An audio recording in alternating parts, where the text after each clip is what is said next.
بسم اللہ الرحمن الرحیم۔ السلام علیکم۔ آج کی اس ویڈیو میں ہم اردو ادب کی چند مشہور غزل گو شعراء کا تعارف پیش کریں گے۔ سب سے پہلے پیش خدمت ہے مرزا اسد اللہ خان غالب۔ مرزا اسد اللہ خان غالب 1797 میں پیدا ہوئے اور 1869 میں ان کا انتقال ہوا۔ اسد اللہ نام، غالب تخلص تھا۔ مرزا غالب کی پیدائش آگرہ میں ہوئی۔ جوانی کے زمانے میں وہ دہلی آئے اور پھر انہوں نے وہیں رہائش اختیار کر لی۔ غالب کا شمار اردو غزل کے صف اول کی شعراء میں ہوتا ہے۔ غالب کا اردو دیوان تقریباً 1800 اشعار پر مشتمل ہے۔ بلندی تخیل، ندرت فکر، انسانی نفسیات کا بے ساختہ اظہار اور شائستہ حسن ظرافت، یہ سب خصوصیات مل کر غالب کے کلام کو اردو شاعری کا شاہکار بنا دیتی ہیں۔ غالب اگرچہ اردو نثر میں بھی طرز نو کے بانی ہیں اور ان کے خطوط کی ادبی حیثیت مسلم ہے، لیکن اردو شاعری میں ابھی تک ان کے رنگ تک کوئی نہیں پہنچ سکا۔ غالب اردو غزل کے ایسے شعراء میں سے ہیں جن کی عظمت کا اعتراف ہر زمانے نے کیا ہے۔ غالب کے بے شمار مصرعے اور اشعار آج بھی زبان زد خاص و عام ہیں۔ غالب کے کلام کی یہ خصوصیت ان کے فکر و فن کی زندگی سے قربت کی دلیل ہے۔ اب پیش خدمت ہے میر تقی میر کا تعارف۔ میر تقی میر 1723 میں پیدا ہوئے، 1810 میں ان کا انتقال ہوا۔ میر محمد تقی نام اور میر تخلص تھا۔ والد کا نام میر علی متقی تھا۔ آپ آگرے میں پیدا ہوئے۔ ابتدائی تعلیم سید امان اللہ سے حاصل کی، جو میر کے والد کے مرید اور منہ بولے بھائی تھے۔ بچپن ہی میں والد اور امان اللہ کی وفات کے بعد میر کو تلاش معاش کے لیے آگرہ چھوڑ کر دلی آنا پڑا۔ یہاں ایک نواب کے ہاں ملازم ہوئے۔ وہ نواب نادر شاہ کے حملے میں مارا گیا تو میر آگرہ لوٹ آئے، لیکن انہیں دوبارہ دلی جانا پڑا۔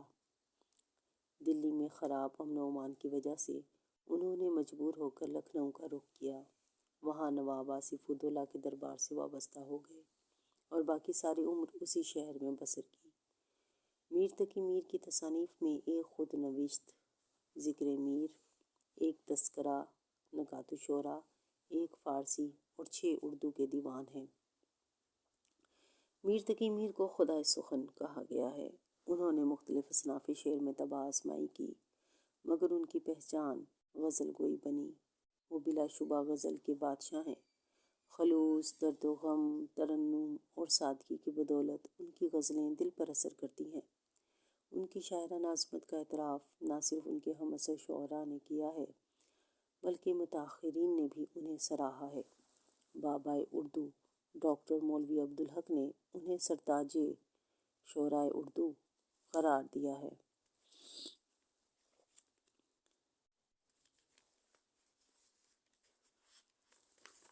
پیش خدمت ہے حیدر علی آتش۔ حیدر علی آتش 1764 میں پیدا ہوئے اور 1846 میں ان کا انتقال ہوا۔ نام حیدر علی اور تخلص آتش تھا۔ آپ فیض آباد لکھنؤ میں پیدا ہوئے۔ ان کے والد کا نام خواجہ علی بخش تھا، جو دلی کے ایک معزز خاندان سے تعلق رکھتے تھے۔ شجاع الدولہ کے عہد میں دلی چھوڑ کر فیض آباد آ گئے تھے۔ ابھی آتش کم سن تھے کہ ان کے والد وفات پا گئے، اس لیے ان کی تعلیم و تربیت بہتر طریقے سے نہ ہو سکی۔ آتش نے نواب مرزا تقی خان کی ملازمت اختیار کر لی۔ ان کے ساتھ لکھنؤ آ گئے۔ شاعری میں مصفی کی شاگردی اختیار کی۔ آپ کے اپنے ہم عصر شاعر امام بخش ناسک سے کئی ادبی معرکے ہوئے۔ آپ قلندرانہ مزاج کے حامل تھے، اس لیے کسی دربار سے وابستہ نہ ہوئے۔ آتش کی تصانیف میں ان کی کلیات ہی اہم ہیں، جس میں ان کا وہ سارا کلام شامل ہے جو مختلف اصناف سخن کی صورت میں موجود ہے۔ آتش غزل گو شاعر تھے۔ ان کی غزلوں میں تغزل کی بیشتر خوبیاں پائی جاتی ہیں۔ وہ بھی اپنے زمانے کے دیگر شعراء کی طرح شاعری کو شاعرانہ صناعی، مرصع کاری اور الفاظ کی نگینہ کاری کہتے تھے۔ تاہم آتش کے ہاں عامیانہ پن دکھائی نہیں دیتا جو اس وقت کے لکھنوی شعراء کے کلام میں جا بجا نظر آتا ہے۔ آتش کے کلام میں دہلی کے شاعروں کی طرح فقر و غنا، توکل، تصوف، دنیا کی بے ثباتی، قناعت پسندی، درویشانہ رنگ اور اخلاقی مضامین بکثرت دکھائی دیتے ہیں۔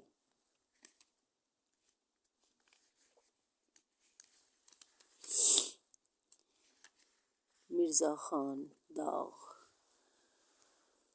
مرزا خان داغ 1831 میں پیدا ہوئے، 1905 میں ان کا انتقال ہوا۔ مرزا داغ کا اصل نام ابراہیم خان تھا اور وہ 25 مئی 1831 کو دہلی میں پیدا ہوئے۔ وہیں سے تعلیم و تربیت پائی، فارسی مولوی غیاث الدین سے پڑھی۔ شاعری سیکھنے کا ذوق فطری تھا۔ 11 سال کی عمر میں ذوق کے شاگرد ہوئے۔ داغ نے شاعری کی بدولت شہرت حاصل کی۔ آپ نے تھوڑے عرصے کے لیے مرزا غالب سے بھی اصلاح لی۔ 1857 کے بعد دہلی سے رامپور پہنچے۔ حیدرآباد دکن میں آ کر نظام دکن کے استاد مقرر ہوئے اور ملک الشعراء کا مقام پایا۔ 1905 میں فالج کے باعث انتقال کیا۔ انہوں نے اپنے پیچھے 4 دیوان چھوڑے۔ علامہ اقبال نے ابتدائی سخن میں مرزا داغ دہلوی سے اصلاح لینا مناسب سمجھا تھا۔ انہوں نے داغ دہلوی کے انتقال پر طویل مرثیہ بھی لکھا تھا۔ داغ کے ہاں جو چیز سب سے نمایاں ہے وہ لطف محاورہ اور زبان کا چٹخارا ہے۔ ان کا انداز بیاں بڑا خوبصورت ہے۔ داغ کی غزلوں میں عشق کی معاملہ بندی، شوخی اور مسرت کے جذبات کی فراوانی ہے۔ ان کی شاعری میں میر کا غم یا غالب کا غور و فکر نہیں ہے، مگر ان کا انداز بیاں سہل ممتنع کی بہترین مثال پیش کرتا ہے، جس کی بدولت ان کی شاعری کو ایک خاص مقام حاصل ہوا ہے۔ ان کی زبان کو صنعت کا درجہ حاصل ہے۔ اب پیش خدمت ہے مومن خان مومن۔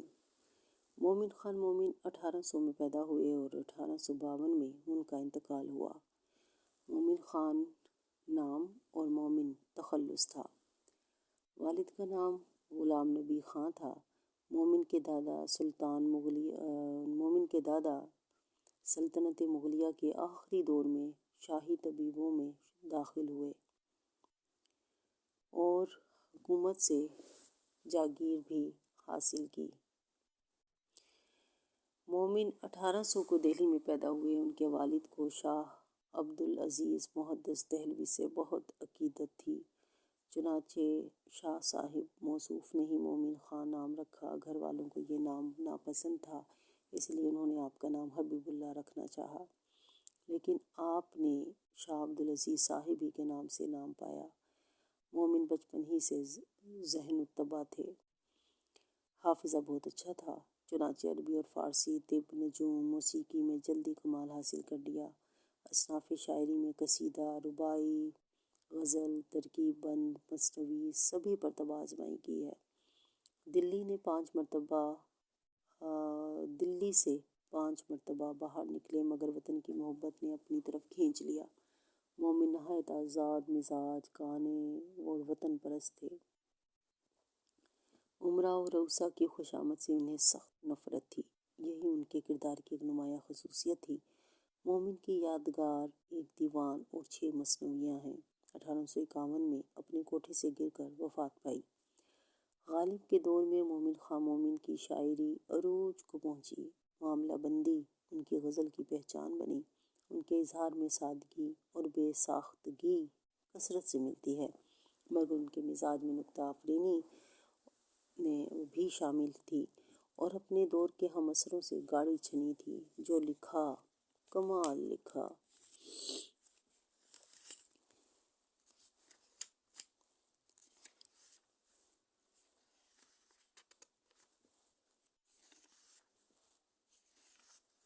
اب پیش خدمت ہے فیض احمد فیض۔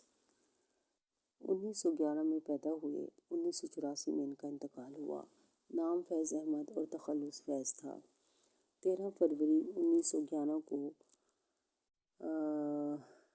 کالا قادر ضلع سیالکوٹ میں پیدا ہوئے۔ میٹرک و انٹرمیڈیٹ سیالکوٹ سے پاس کیا۔ بعد ازاں لاہور میں ایم اے انگریزی اور ایم اے عربی کے امتحانات پاس کیے۔ تعلیم سے فارغ ہونے کے بعد درس و تدریس سے وابستہ ہو گئے۔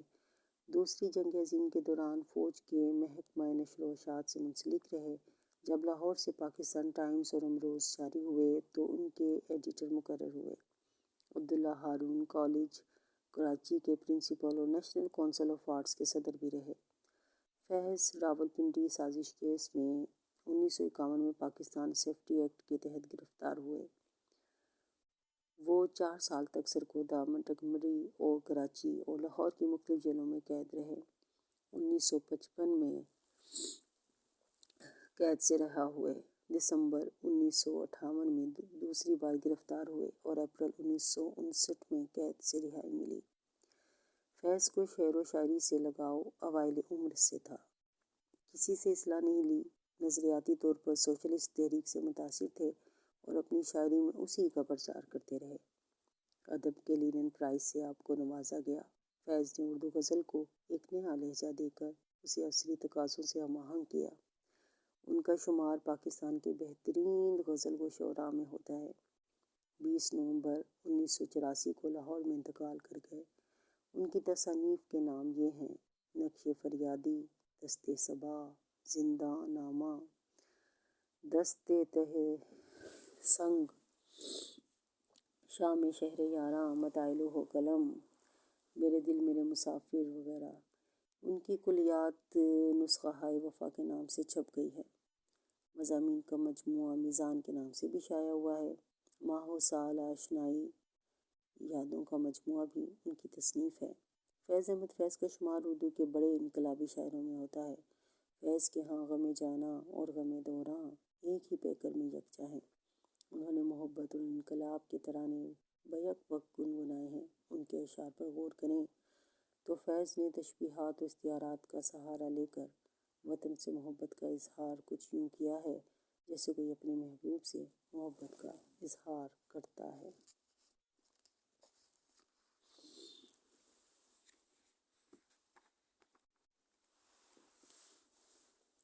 اب پیش خدمت ہے میر درد کا تعارف۔ میر درد 1719 میں پیدا ہوئے۔ 1785 میں ان کا انتقال ہوا۔ خواجہ میر درد دلی میں پیدا ہوئے۔ 2829 برس کی عمر میں گوشہ نشین ہو گئے اور والد کی وفات پر 39 برس کی عمر میں سجادہ نشین کی حیثیت سے ان کی خانقاہ میں بیٹھے اور اسی خانقاہ میں 1785 میں ان کا انتقال ہوا۔ خواجہ میر درد کا مجموعہ کلام نہایت مختصر ہے مگر نہ صرف اپنے زمانے میں مقبول و محترم رہا بلکہ آج تک اس کی یہی ممتاز حیثیت برقرار ہے۔ مختصر بحروں میں خواجہ میر درد نے تلواروں اور نشتروں کی سی آبداری بھر دی ہے۔ وہ کم سے کم لفظوں میں زیادہ سے زیادہ معنی کے ابلاغ کا ملکہ رکھتے تھے۔ خواجہ میر درد کی زندگی جس پاکیزہ فضا میں بسر ہوئی اسی کا عکس ان کی شاعری میں بھی جھلکتا ہے۔ تصوف اور اس کے تمام اسرار و رموز سے وہ علمی اور عملی سطح پر خوب آگاہ تھے۔ یہی وجہ ہے کہ صوفیانہ شاعری جس طرح درد کے وسیلے سے ہم تک پہنچی ہے اور کسی سے نہیں پہنچی۔ پاکیزگی و طہارت، یگانگت، خود اعتمادی، بے نیازی، صداقت، ترک دنیا اور توکل علی اللہ ان کے خاص موضوعات ہیں۔ شیخ غلام حمدانی مصفی۔ شیخ غلام حمدانی مصفی 1751 میں پیدا ہوئے اور 1824 میں ان کا انتقال ہوا۔ شیخ غلام حمدانی مصفی اپنے زمانے کے بہت پرگو اور قادر الکلام شاعر تھے۔ وہ دہلی کے مضافات میں پیدا ہوئے۔ 12-13 برس کی عمر میں دہلی آ گئے اور وہیں تحصیل علم کی۔ 1771 میں لکھنؤ پہنچے اور کچھ عرصے بعد پھر دہلی آ گئے۔ نواب آصف الدولہ کے عہد میں وہ دوبارہ لکھنؤ گئے اور 1806 میں نواب اودھ کے دربار سے وابستہ ہو گئے۔ انہوں نے 1824 میں لکھنؤ میں انتقال کیا۔ مصفی اپنے زمانے کے مشہور شاعر تھے۔ ناسک ان کے شاگرد تھے۔ مصفی کی ابتدا کی غزلیات میں افسردگی کی دبیس تہ نظر آتی ہے۔ مشکل ردیف اور قوافی کے استعمال میں انہیں کمال حاصل ہے۔ مصفی کے بعد کی غزلیات میں نشاطیہ رنگ نمایاں ہے۔ جو اس دور کے خاص حالات کا عطیہ ہے۔ علامہ محمد اقبال رحمۃ اللہ علیہ 1877 کو پیدا ہوئے، 1938 کو انتقال ہوا۔ علامہ اقبال 1877 میں سیالکوٹ میں پیدا ہوئے۔ ابتدائی تعلیم سیالکوٹ ہی سے حاصل کی۔ اس کے بعد لاہور آ گئے، جہاں گورنمنٹ کالج سے پہلے BA اور بعد میں MA کا امتحان پاس کیا۔ علامہ اقبال نے اپنی شاعری کے ذریعے مسلمان قوم کو بیداری اور عمل کا پیغام دیا۔ انہوں نے مسلمانوں کو یقین، خود اعتمادی، توکل، عزت نفس، خود شناسی، محنت اور خلوص و محبت کی صفات کے ذریعے اپنا کھویا ہوا مقام واپس حاصل کرنے کی تلقین کی۔ اقبال کی شاعری کا کینوس بہت وسیع ہے۔ اقبال کے کلام میں زندگی، موت، خوشی، غم ہجر، فراق، مذہب، تاریخ، ادب، مطالعہ، فطرت، وقت، غرض زندگی کے ہر پہلو سے متعلق اشعار موجود ہیں۔ اقبال کی شاعری کے یہ آفاقی موضوعات انہیں دنیا کے عظیم فلسفی شعراء کی صف میں لا کھڑا کرتے ہیں۔ اقبال کی شاعری اس اصلاحی مقصد کی ترجمان ہونے کے باوجود تغزل سے خالی نہیں ہے۔ فنی محاسن کے لحاظ سے بھی ان کی شاعری کا مقام بہت بلند ہے۔ بانگ درا، بال جبریل اور ضرب کلیم ان کی اردو شاعری کے مجموعے ہیں۔ ارمغان حجاز کا بھی کچھ حصہ اردو شاعری پر مشتمل ہے۔ اب پیش خدمت ہے فراق گورکھپوری کا تعارف۔ فراق گورکھپوری 1896 میں پیدا ہوئے، 1982 میں ان کا انتقال ہوا۔ فراق گورکھپوری الہ آباد یونیورسٹی میں ادبیات انگریزی کے استاد تھے۔ جس زمانے میں ترقی پسند شاعری پروان چڑھ رہی تھی، کم و بیش اسی زمانے میں فراق کو اردو شاعری میں ایک نئی آواز سے تعبیر کیا جا رہا تھا۔ فراق اگرچہ ترقی پسند تحریک سے متاثر نہ تھے، لیکن وہ شاعری کے موضوعات اور رجحانات کی تبدیلی سے ضرور متاثر ہوئے۔ انہوں نے اپنی غزل میں مخصوص موضوعات میں نئے معنوی جہان پیدا کرنے کی کوشش کی۔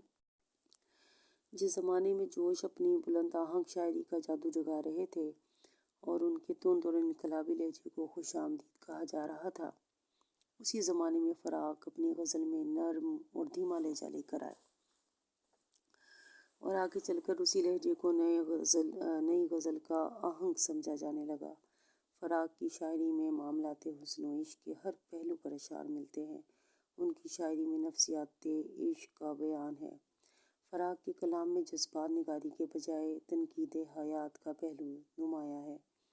فراق نے اساتذہ کے کلام اور انگریزی ادب کے وسیع مطالعے سے اپنا جداگانہ انداز پیدا کیا۔ رمز و کنایات اور روح کائنات اور مشعل ان کے نمائندہ شعری مجموعے ہیں۔ تابش دہلوی 1913 میں پیدا ہوئے، 2004 میں ان کا انتقال ہوا۔ تابش دہلوی مشہور دہلوی خاندان منشی ذکاء اللہ کے گھرانے سے تعلق رکھتے ہیں۔ انہوں نے BA تک تعلیم حاصل کی اور پھر ابتدا میں آل انڈیا ریڈیو اور پھر ریڈیو پاکستان سے منسلک رہے۔ ان کے پہلے مجموعہ کلام کا نام نیم روز ہے، جو 1963 میں چھپا، اور دوسرے مجموعہ کلام کا نام چراغ صحرا ہے، جو 1982 میں شائع ہوا۔ تابش دہلوی خالص غزل کے شاعر ہیں۔ ان کی غزلوں میں تصوف، خیال کی پاکیزگی، جذبے کی صداقت اور تغزل کے عناصر موجود ہیں۔ ناصر کاظمی 1925 میں پیدا ہوئے اور 1972 میں انتقال ہوا۔ ناصر کاظمی کا نام اردو غزل کا بہت معتبر نام ہے۔ ناصر کے بارے میں یہ کہا جاتا ہے کہ انہوں نے میر سے بہت اثر قبول کیا ہے۔ میر سے مماثلت کا ایک سبب یہ ہے کہ ناصر نے بھی میر کی طرح حالات زمانہ سے گہرا اثر قبول کیا۔ انہوں نے فسادات اور ہجرت کے واقعات کو نہایت کامیابی سے اپنی شاعری میں سمو کر اپنی آپ بیتی کو جگ بیتی کا روپ دیا۔ ناصر کے ہاں جو جدت، انفرادیت، رموز اور تہداری ملتی ہے، وہ انہیں غزل کے صف اول کے شعراء میں ممتاز مقام بنانے کے لیے کافی ہے۔ ناصر نے اپنی شاعری میں چاند، رات، بارش، گلی، دھیان، موسم یاد، تنہائی، بستی، نگر، ساحل اور دریا جیسے سادہ الفاظ کو مستعمل علامتوں کا روپ عطا کر دیا ہے۔ برگِ دیوان، پہلی بارش اور نشاط خواب ناصر کے شعری مجموعوں کے نام ہیں۔ ویڈیو کے دوسرے حصے میں ہم چند مشہور نظم گو شعراء کا تعارف کروائیں گے۔ سب سے پہلے مولانا ظفر علی خاں۔ مولانا ظفر علی خاں 1873 میں پیدا ہوئے، 1956 میں ان کا انتقال ہوا۔ مولانا ظفر علی خاں ایک شعلہ بیاں مقرر، آتش نواز شاعر اور ایک بہت اچھے ادیب تھے۔ ظفر علی خاں کا مزاج آتشی اور سیمابی تھا، اور یہی خصوصیت ان کی نظموں میں بھی جھلکتی ہے۔ ان کی شاعری میں جا بجا خطیبانہ رنگ و آہنگ نمایاں نظر آتا ہے۔ عمدہ تراکیب استعمال کرتے ہیں، بلند بانگ لہجہ اختیار کرتے ہیں، لہٰذا ان کی شاعری میں ولولہ اور جوش نمایاں نظر آتا ہے۔ ان کی نظموں میں سیاست اور حالات حاضرہ اور بامعنی پرزور اشارے موجود ہیں۔ ظفر علی خاں کی حمدیہ و نعتیہ شاعری بھی اردو ادب کا گراں قدر اثاثہ ہے۔ ان کی حمد و نعت میں خلوص، محبت، صداقت اور حقیقت کا رنگ جھلکتا ہے۔ حمد و نعت میں بھی ان کا لہجہ نہایت پرشکوہ اور اثر انگیز ہے۔ بہارستان، نگارستان، خیالستان، چمنستان، ارمغان قادیان، حبسیات ان کے شعری مجموعے ہیں۔ اب پیش خدمت ہے حفیظ طیب کا تعارف۔ حفیظ طیب 1931 میں پیدا ہوئے، 2004 میں ان کا انتقال ہوا۔ اردو شاعری میں نعت گوئی کا سلسلہ قدمہ سے شروع ہو گیا تھا۔ جدید نعت میں حالی، اقبال، ظفر علی خاں کے نام بہت اہم ہیں۔ قیام پاکستان کے بعد نعت گو شعراء میں حفیظ طیب 1931 سے 2004 کا نام بہت نمایاں ہے۔ انہوں نے روایتی موضوعات کے ساتھ جدید موضوعات کی آمیزش سے صنف نعت کو ایک نئی جہت سے روشناس کرایا۔ حفیظ طیب کا اہم کارنامہ یہ ہے کہ انہوں نے نعت کو سیرت طیبہ صلی اللہ علیہ وآلہ وسلم کی ترجمانی کا وسیلہ بنایا، اور یوں ان کی نعت ایک مقصد کی ترجمانی کرتی نظر آتی ہے۔ حفیظ طیب کے 2 نعتیہ مجموعے ہیں، صلو علیہ وآلہ وسلموا تسلیما۔ اکبر آل آبادی۔ اکبر آل آبادی 1846 میں الہ آباد کے قصبے بارہ میں پیدا ہوئے۔ انہوں نے ابتدائی تعلیم نامساعد حالات میں اپنی ذاتی استعداد سے حاصل کی۔ عملی زندگی میں ریلوے کلرکی سے بڑھتے بڑھتے ہائی کورٹ کے منصف کے عہدے تک جا پہنچے۔ ریٹائر ہونے کے بعد حکومت نے انہیں خان بہادر کا خطاب عطا کیا۔ انہوں نے 1921 میں وفات پائی۔ ایک مزاح نگار کی حیثیت سے اکبر نے معاشی، سماجی اور تہذیبی سیاسی امور کو زاویہ بدل کر دیکھا اور اس کا مضحک پہلو آشکار کیا۔ انہوں نے قوم کے درد کو دل میں پالا اور شاعری کو اصلاح معاشرت اور تعمیر اخلاق کے لیے وقف کر دیا۔ اکبر آل آبادی ایک پرگو اور قادر الکلام شاعر ہیں۔ وہ بے حد حساس اور ذہین تھے۔ اکبر نے شاعری میں طنز و مزاح کے بیشتر اسالیب کامیابی سے استعمال کیے ہیں۔ انہوں نے خیال اور مواد سے مضحک زاویے پیدا کیے اور لفظی بازیگری کے کرشمے دکھائے۔ اکبر آل آبادی کا کلام 4 جلدوں میں کلیات اکبر کے نام سے شائع ہو چکا ہے۔ اب پیش خدمت ہے مولانا الطاف حسین حالی کا تعارف۔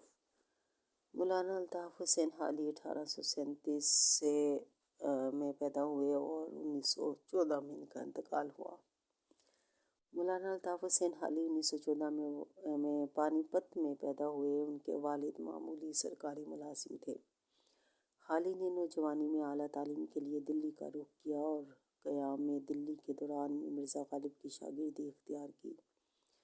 بعد ازاں ملازمت کے سلسلے میں وہ لاہور آ گئے۔ قیام لاہور کے دوران میں حالی شعر و ادب کے جدید تصورات سے واقف ہوئے اور انہوں نے انجمن پنجاب کے مشاعروں میں بھرپور حصہ لیا اور نظم کو پھر سے زندہ و جاوید کر دیا۔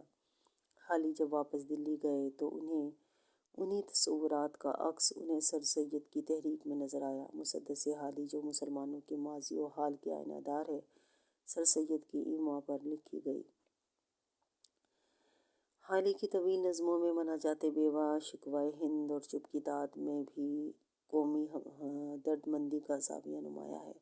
حالی نے قوم کی بیداری کے لیے ہر طرح کے طریقے آزمائے۔ انہوں نے اپنی شاعری میں حکایات، داستانوں، واقعات، پند و نصائح اور اخلاقی باتوں کی تبلیغ و تلقین کی اور مسلمانوں کو ہاتھ پہ ہاتھ دھرے بیٹھے رہنے کے بجائے عمل پہ ہم کا درس دیا۔ حالی کا ناصحانہ انداز بھی روکھا پھیکا یا بے محل نہیں ہوتا، بلکہ اس کا ایک پورا پس منظر ہوتا ہے۔ حالی کی قومی اور ادبی خدمات پر انہیں شمس العلماء کا خطاب دیا گیا۔ جوش ملی آبادی 1896 میں پیدا ہوئے اور 1982 میں ان کا انتقال ہوا۔ جوش بنیادی طور پر رومانوی شاعر تھے۔ اس رومانویت کا ایک زاویہ ان کی انقلاب پسندی بھی ہے۔ انہوں نے ابتداً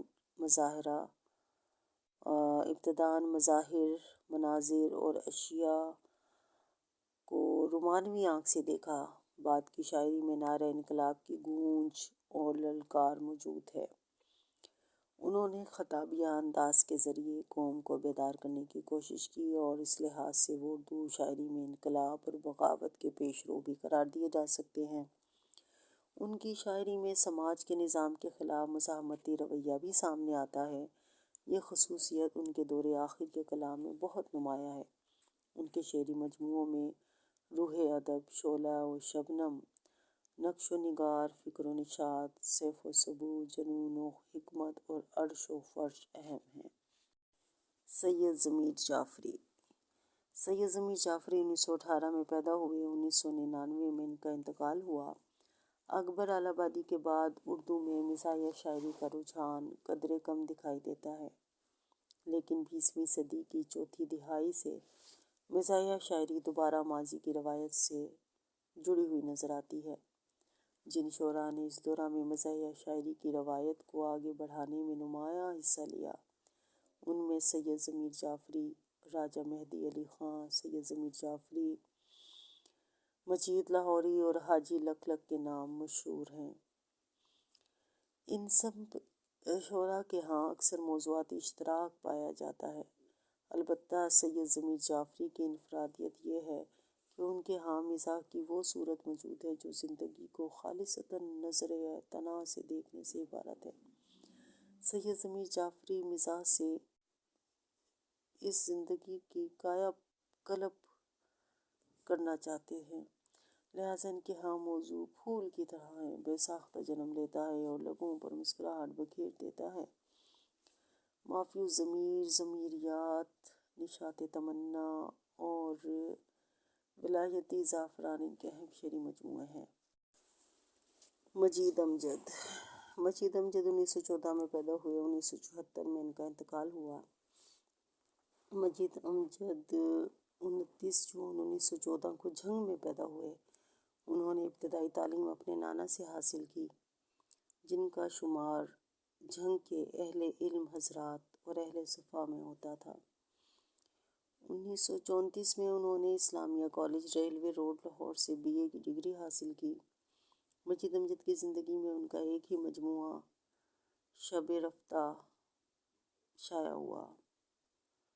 شب رفتہ میں ان کا 1958 تک کا کلام شامل ہے۔ مجید امجد کی شاعری کا دوسرا مجموعہ شب رفتہ کے بعد نام سے شائع ہوا، جس میں 1958 سے وفات تک کا کلام شامل ہے۔ مجید امجد کی شاعری جہاں موضوعات کی کثرت کے اعتبار سے وسیع الجہت ہے، وہاں ان کے ہاں حیات کے متنوع تجربات بھی دکھائی دیتے ہیں۔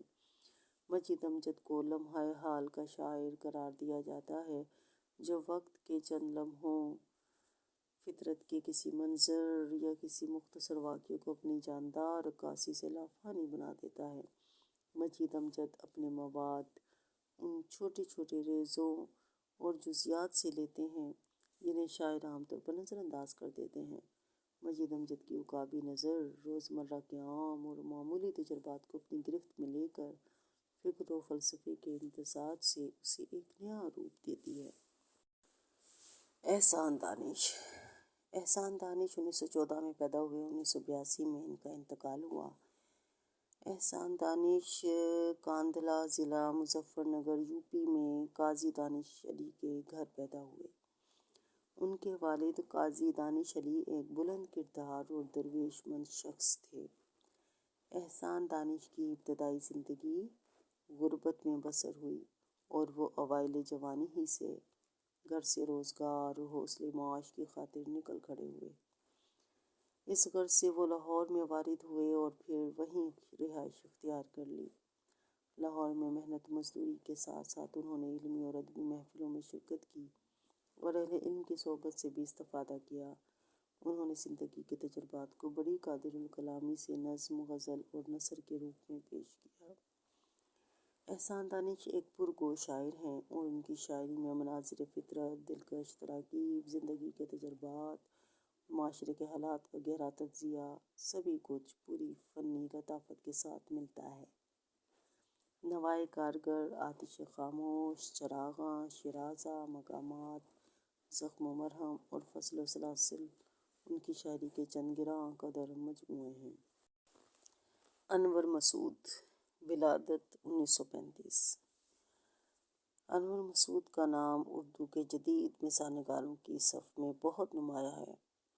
انہیں بات کو پھیلانے کے بجائے اسے سمیٹ کر مزاح پیدا کرنے کا فن خوب آتا ہے۔ مزاح نگاری میں قطع ان کی محبوب حیت ہے۔ ان کے مزاحیہ قطعات کے مجموعے قطع کلامی میں ان کا فن اپنے ڈرامائی انداز، مخصوص طرز احساس، کاٹ دار طنز اور فکر و فن کی تمام تر لطافتوں کے ساتھ جلوہ گر ہے۔ قطعے کا لفظی مفہوم ہے کسی چیز کا ٹکڑا، مگر اصطلاح میں قطع ان شعروں کو کہتے ہیں جو غزل اور قصیدے کے مانند ہم قافیہ، ہم ردیف ہوں، مگر ان میں مضمون کو تسلسل کے ساتھ بیان کیا جائے۔ قطع کے شعروں کی تعداد کم سے کم 2 سے زیادہ 2 زیادہ کے لیے کوئی حد مقرر نہیں۔ قطع کے سب اشعار کا دوسرا مصرع ہم قافیہ ہوتا ہے، یعنی پہلے شعر کے پہلے مصرعے میں قافیہ نہیں ہوتا، گویا قطع مطلع کی قید سے آزاد ہے اور ایک مسلسل مضمون کا حامل ہوتا ہے۔ امیر مینائی اصل نام امیر احمد اور امیر مینائی ان کا تخلص تھا۔ 1828 میں پیدا ہوئے، 1900 میں انتقال ہوا۔ منشی امیر مینائی نصیر الدین حیدر شاہ اودھ کے عہد میں لکھنؤ میں پیدا ہوئے۔ آپ کے والد کا نام مولوی کرم محمد تھا۔ آپ حضرت مخدوم شاہ مینا لکھنوی کی اولاد سے تھے، اس لیے اپنے نام کے ساتھ مینائی لکھتے تھے۔ آپ نے ابتدائی تعلیم مفتی سعد اللہ رام پوری سے حاصل کی۔ بعد ازاں تعلیم کی تکمیل کے لیے علماء فرنگی محل کے مدرسے میں داخل ہوئے۔ منشی مظفر علی اسیر سے شاعری میں اصلاح لی۔ کم عمری میں ہی شاعری میں بلند مقام حاصل کر لیا۔ ابھی آپ کی عمر 20 سال تھی کہ نواب واجد علی خان نے اپنے دربار میں طلب کیا اور کلام سنا۔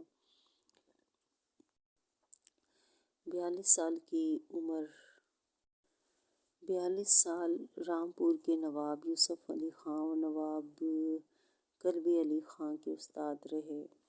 آخری زمانے میں نواب مرزا داغ نے انہیں حیدرآباد بلوایا اور وہاں جاتے ہی بیمار ہو گئے اور اسی بیماری کے دوران ان کا انتقال ہوا۔ امیر مینائی کا شمار اپنے عہد کے قادر الکلام شاعروں میں ہوتا ہے۔ انہوں نے تمام اصناف میں شاعری کی، مگر غزل اور نعت کی طرف زیادہ رجحان رہا۔ آپ کی شاعری زبان و بیاں کی خوبیوں اور فکر و خیال کی رعنائیوں کا مجموعہ ہے۔ ان کی نعتوں میں آورد کے مقابلے میں آمد کا رنگ غالب ہے۔ انہوں نے الفاظ و تراکیب کا استعمال بھی محتاط ہو کر کیا ہے اور حتی الامکان سادگی اور روانی کا پہلو پیش نظر رکھا ہے۔ ان کی نعتوں میں درد و اثر اور سوز و گداز کی عمدہ مثالیں ملتی ہیں۔ ان کی تصانیف میں 2 عشقیہ دیوان مرآت الغیب، صنم خانہ عشق اور ایک نعتیہ دیوان محمد خاتم النبیین صلی اللہ علیہ وسلم شامل ہیں۔ انہوں نے شاعروں کا ایک تذکرہ انتخابی یادگار کے نام سے مرتب کیا۔ ان کا نا تمام لغت امیر اللغات بھی ان کی ایک اہم علمی کارنامہ ہے۔ ماہر القادری ماہر القادری کا اصل نام منظور حسین تھا۔ ان کو سلسلہ قادریہ کے ساتھ نسبت تھی، اس لیے اپنے نام کے ساتھ قادری لگاتے تھے۔ وہ ریاست حیدرآباد دکن میں 1906 میں پیدا ہوئے۔ میٹرک کا امتحان مسلم یونیورسٹی علی گڑھ سے پاس کیا۔ قیام پاکستان کے بعد ادبی رسالے فاران جاری کیا۔ ماہر القادری ایک قادر الکلام شاعر تھے۔ انہوں نے غزلیں اور نظمیں بھی لکھی، لیکن انہیں شہرت نعتوں سے ملی۔ ماہر القادری کا انداز سادہ ہے۔ وہ عام فہم الفاظ میں شان نبی بیان کرتے ہیں۔ ماہر القادری مکہ مکرمہ میں ایک مشاعرے میں شرکت فرما رہے تھے کہ وہاں دوران مشاعرہ ان کی حرکت قلب بند ہوئی۔ 1938 میں وہیں انتقال فرمایا۔ مکہ میں انا للہ و انا الیہ راجعون۔ نذیر اکبر آبادی نذیر اکبر آبادی 1735 میں پیدا ہوئے، 1830 میں فوت ہوئے۔ نذیر کا اصل نام ولی محمد ہے۔ آپ دلی میں پیدا ہوئے، مگر چونکہ عمر کا زیادہ حصہ اکبر آباد میں گزرا، اس لیے اپنے نام کے ساتھ اکبر آبادی لکھتے تھے۔ 12 بھائیوں میں صرف نذیر زندہ بچے، اس لیے ماں باپ کی آنکھوں کا تارا تھے۔ احمد شاہ ابدالی کے حملے کے وقت اپنی ماں اور نانی کو ساتھ لے کر آگرہ پہنچے اور تاج محل کے قریب مکان میں رہنے لگے۔ نذیر کی ابتدائی تعلیم کے بارے میں زیادہ معلومات نہیں ملتیں، تاہم وہ عربی، فارسی، ہندی اور ہندوستان کی کئی دوسری زبانیں جانتے تھے۔ ان کا مزاج قلندرانہ تھا۔ اسی مزاج کی وجہ سے وہ درباروں سے دور رہے۔ نواب سعادت علی خان نے انہیں لکھنؤ بلوایا، وہ نہ گئے۔ اسی طرح بھرت پور کے رئیس کی دعوت بھی ٹھکرا دی۔ متھرا میں کچھ عرصہ معلم رہے، مگر جلد ہی نوکری چھوڑ کر آگرہ آ گئے اور 17 روپے ماہوار پر لالا بلاس رام کے بچوں کے اتالیق مقرر ہو گئے۔ نذیر نے طویل عمر پائی، آخری عمر میں فالج کے عارضے میں مبتلا ہوئے اور اسی بیماری کے باعث انتقال کیا۔ نذیر اکبر آبادی نے میر و سودا، ناسخ و آتش اور انشاء و جرأت کا زمانہ دیکھا، مگر اپنی آزاد طبیعت کے باعث سب سے الگ رہے۔ ان کی شاعری عوامی ہے۔ انہوں نے اپنے قرب و جوار کے ماحول، اپنے عہد کے رسم و رواج اور تہذیب و تمدن کو بڑی عمدگی کے ساتھ اپنی شاعری میں ڈھالا ہے۔ انہوں نے شعر و سخن کے لیے ایسے موضوعات کا انتخاب کیا جن کا تعلق براہ راست عوام الناس اور بالخصوص غریب اور مفلس طبقے سے تھا۔ ان کی نظموں میں مناظر فطرت، مذہبی تہوار، سماجی رسوم، میلوں ٹھیلوں، جانوروں، حتیٰ کہ پھلوں اور سبزیوں کا جا بجا ذکر دکھائی دیتا ہے۔ انہوں نے آزاد نظم گوئی کے دامن کو وسیع کیا۔ انہوں نے طویل اخلاقی اور اصلاحی نظمیں لکھیں۔ ان کے علاوہ مناظر فطرت اور موسموں اور تہواروں پر ان کی نظمیں پڑھنے سے تعلق رکھتی ہیں۔ یہ نظمیں ان کے غیر معمولی مشاہدے اور زندگی کے گہرے تجربوں کی عکاس ہیں۔ نذیر کی زبان عام اور سادہ فہم ہے۔ ان کی شاعری کا ضخیم کلیات اردو ادب میں بڑی اہمیت رکھتا ہے۔ میر انیس 1874 میں پیدا ہوئے اور 1874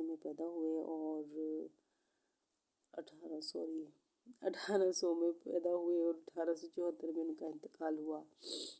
میر انیس کا اصل نام سید ببر علی اور تخلص انیس تھا۔ آپ فیض آباد میں پیدا ہوئے۔ فارسی اور عربی اپنے والد میر خلیق سے پڑھی۔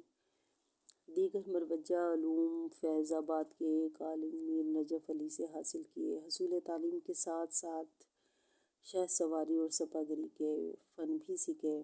میر انیس موضوع طبع تھے۔ ان کے خاندان کے اکثر لوگ شعر کہتے تھے۔ فیض آباد کے جس ماحول میں میر انیس پروان چڑھے، اس میں ہر طرف شاعری کا چرچا تھا۔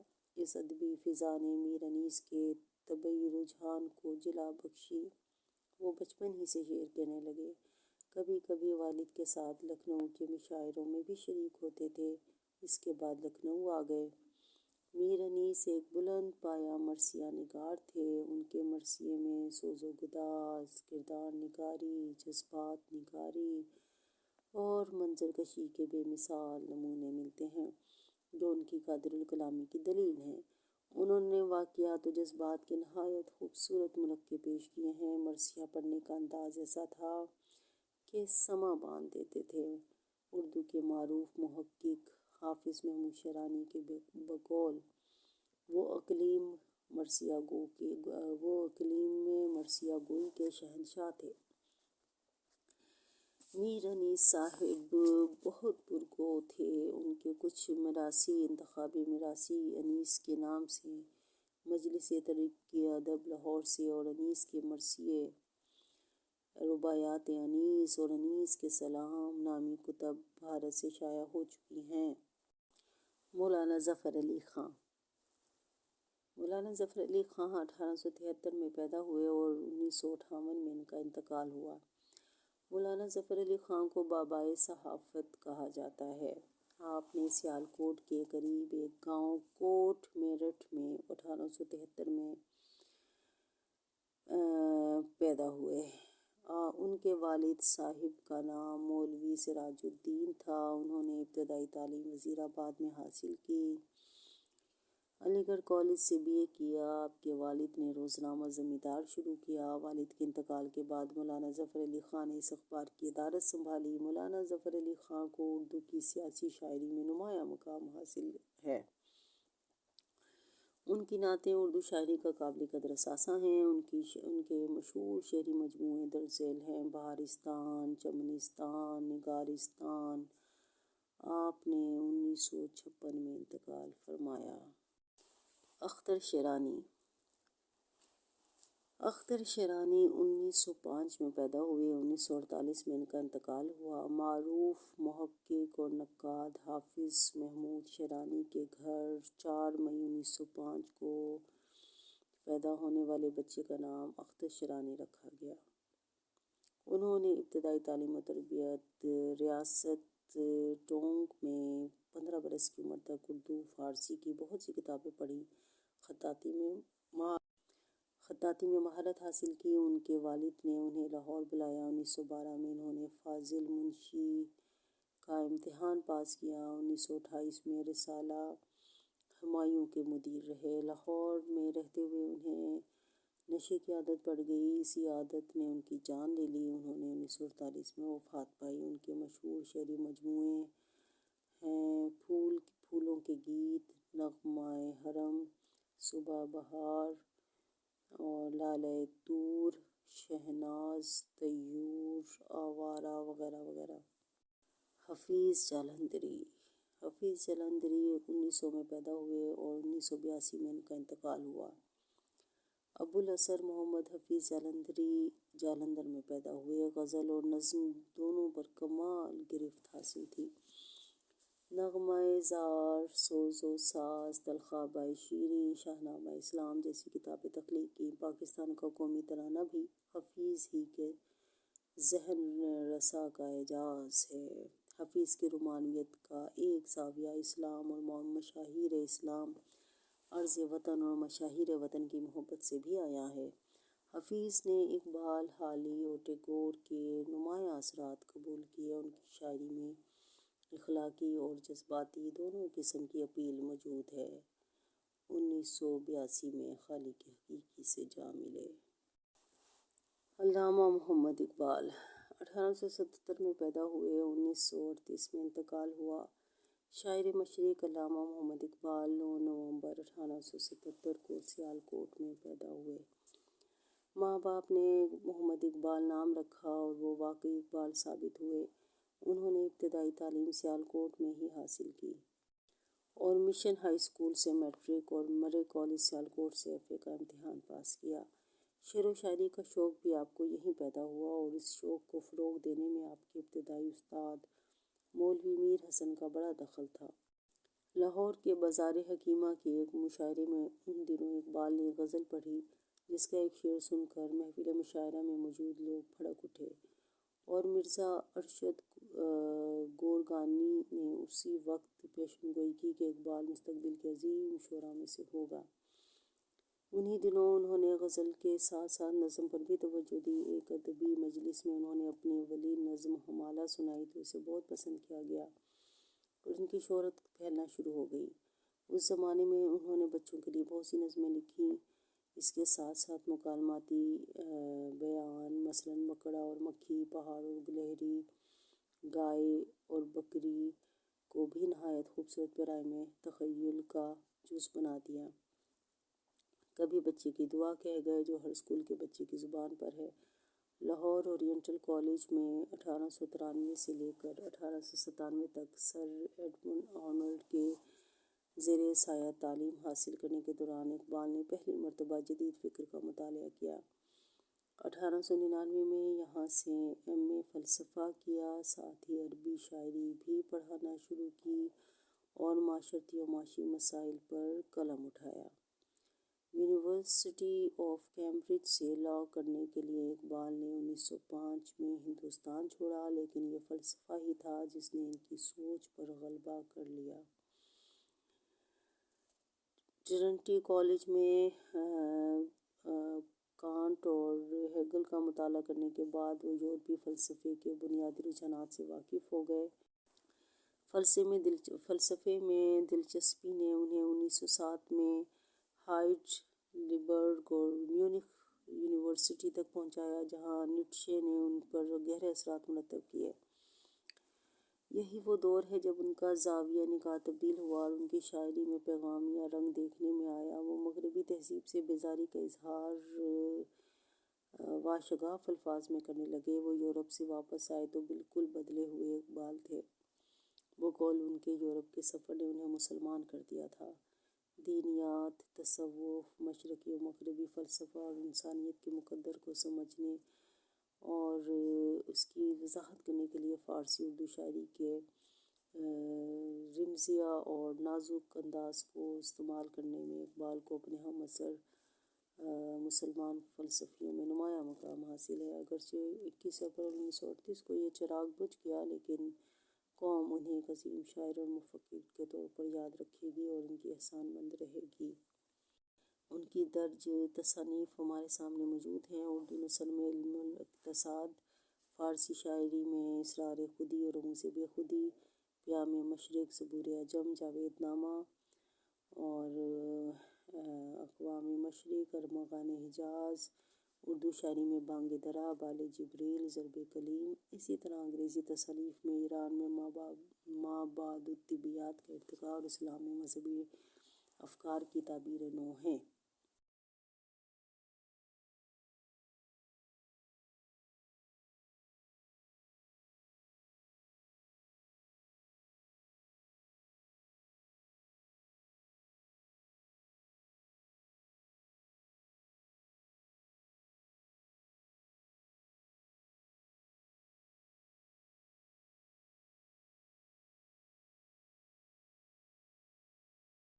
علامہ اقبال اپنی شاعری میں نوجوان نسل سے پر امید نظر آتے ہیں۔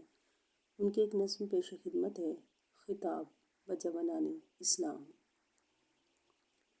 کبھی اے نوجواں مسلم تدبر بھی کیا تو نے، کبھی اے نوجواں مسلم تدبر بھی کیا تو نے، وہ کیا گردوں تھا تو جس کا ہے ایک ٹوٹا ہوا تارا، تجھے اس قوم نے پالا ہے آغوش محبت میں، تجھے اس قوم نے پالا ہے آغوش محبت میں، کچل ڈالا تھا جس نے پاؤں میں تاج سردارا، تمدن آفریں خلاق آئین جہاں داری، وہ صحرائے عرب یعنی شتربانوں کا گہوارہ، سماع الفقر فخری کا رہا شان امارت میں، بآب و رنگ و خال و خط و چہ حاجت روئے زیبارا، گدائی میں بھی وہ اللہ والے غیور تھے اتنے، گدائی میں بھی وہ اللہ والے غیور تھے اتنے، گدائی میں بھی وہ اللہ والے تھے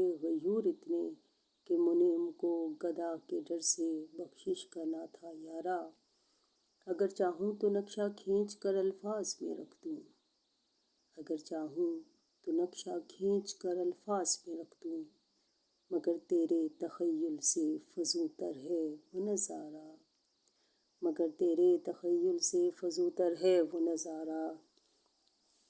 تجھے آبا سے اپنے کوئی نسبت ہو نہیں سکتی، تجھے آبا سے اپنے کوئی نسبت ہو نہیں سکتی، کہ تو گفتار وہ کردار، تو ثابت و سیارہ۔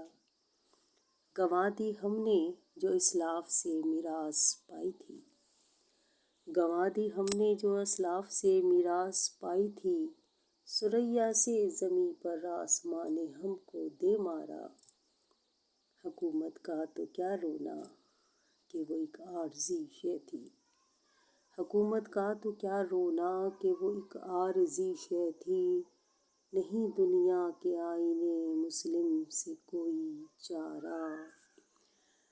حکومت کا تو کیا رونا کہ وہ ایک عارضی شے تھی، نہیں دنیا کے آئینے مسلم سے کوئی چارہ۔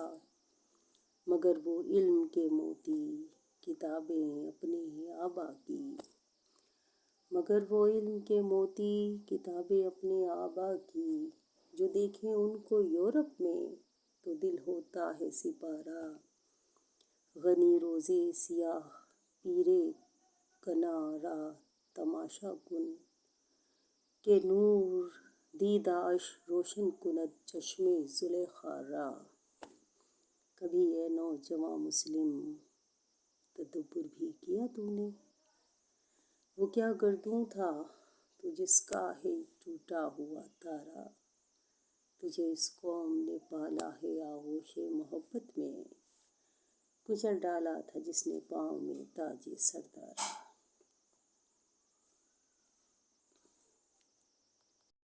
اب علامہ اقبال کی ایک اور نظم پیش خدمت ہے۔ نظم کا عنوان ہے پیغام۔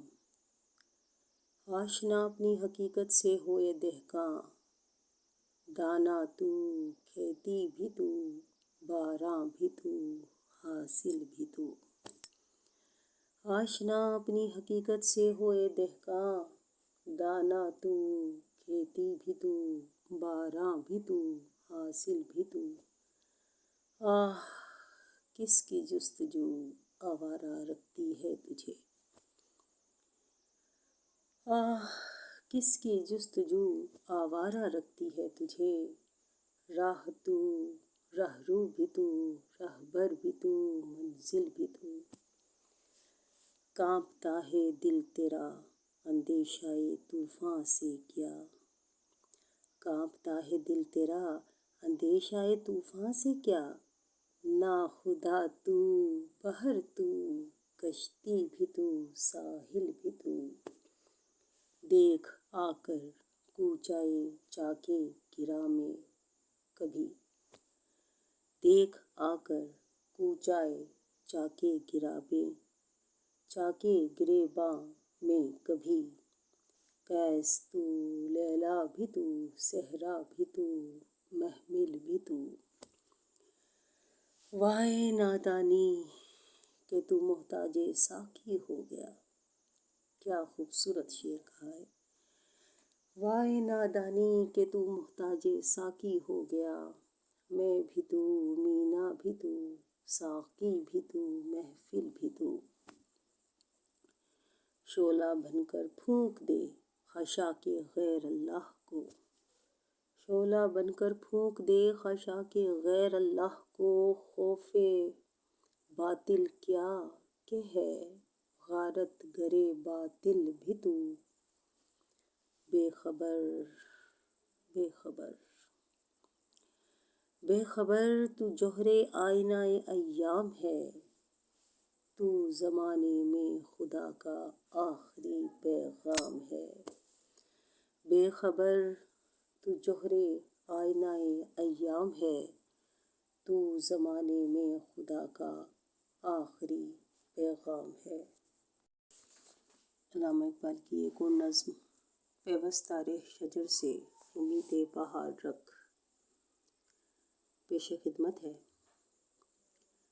ڈالی گئی فصلِ خزاں میں جو شجر سے ٹوٹ، ڈالی گئی جو فصل خزاں میں شجر سے ٹوٹ، ممکن نہیں ہری ہو صحاب بہار سے۔